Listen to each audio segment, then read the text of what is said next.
ഞാനും തന്നെ എത്രയോ ആളുകൾ എൻ്റെ ജീവിതത്തിൽ നിന്ന് കൊഴിഞ്ഞു പോയിട്ടുണ്ടാവും. കുറേ കാലത്തിന് ശേഷം അയ്യോ ഇങ്ങനൊരു മനുഷ്യൻ ഉണ്ടായിരുന്നില്ലേന്ന് പിന്നെ നമ്മൾ ആരെങ്കിലും ഒരു സുഹൃത്തുണ്ട് ഇന്ന ആളെ അന്വേഷിച്ചിട്ടെന്ന് പറയും. ആര് ഓർമ്മകളും ചില പ്രശ്നങ്ങളൊക്കെ ഉണ്ട്. കോവിഡിന് ശേഷം നമുക്ക് എല്ലാവർക്കും ആ പ്രശ്നങ്ങളുണ്ട്. ശരിക്കും നമ്മൾ അങ്ങനെ ആരെങ്കിലും അത് അങ്ങനെ മറന്നു പോകുന്നുണ്ടെങ്കിൽ അത് ബോധപൂർവ്വമൊന്നുമല്ല. ഈ യാത്രകളിൽ അങ്ങനെ കുറേ പേര് നമ്മളിൽ വന്നു ചേരും, കുറേ പേര് ഇങ്ങനെ പോവും. പിന്നെയും ചന്ദ്രേട്ടനൊക്കെ എന്ന് പറയുന്നത് ഒരച്ഛൻ്റെ സ്ഥാനത്ത് കാണുന്ന എനിക്ക് അത്രയും. എത്ര പടങ്ങളിൽ അഭിനയിച്ചു ചന്ദ്രേട്ടൻ്റെ? ചന്ദ്രേട്ടൻ്റെ ഒരുപാട് സിനിമകളിലൊന്നും ഞാൻ അഭിനയിച്ചിട്ടില്ല. പാടവൂര് വിലാപത്തിൽ അഭിനയിച്ചിട്ടുണ്ട്, വിലാപങ്ങൾക്കപ്പുറം അഭിനയിച്ചിട്ടുണ്ട്, ഭൂമി മലയാളത്തിൽ അഭിനയിച്ചിട്ടുണ്ട്. അത്രേ ഉള്ളൂ. മതിയല്ലോ, 3 പടത്തിൽ അഭിനയിച്ചില്ലേ? മോഹവരത്തിൽ എന്നെ വിളിച്ചില്ല, പണിങ്ങിയെന്നു നമ്മുടേതായ കാരണം പോലും ആവുന്നില്ല.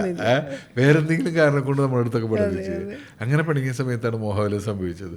അതുപോലെ പീട്ടിയുടെ ഞാൻ പറയാം, പീട്ടിയുടെ ഗർഷോമിൽ അഭിനയിച്ചിട്ടുണ്ട്. ഞാൻ അഭിനയിക്കാത്തൊരു സിനിമ എന്ന് പറയുന്നത് പരദേശിയിൽ അഭിനയിച്ചോ? പരദേശിയിൽ അഭിനയിച്ചു. പരദേശിയിൽ നല്ല വേഷമായിരുന്നു. ലാലേട്ടൻ്റെ മകനായിട്ട് ഞാൻ അഭിനയിച്ചു. പക്ഷെ വീരപുത്രനിൽ അഭിനയിച്ചില്ല. വീരപുത്രനിൽ ഞാൻ പിണങ്ങി തന്നെ പിണങ്ങി. പിന്നെ അതിൽ മറ്റേ മൻസൂറിലും അഭിനയിച്ചില്ല.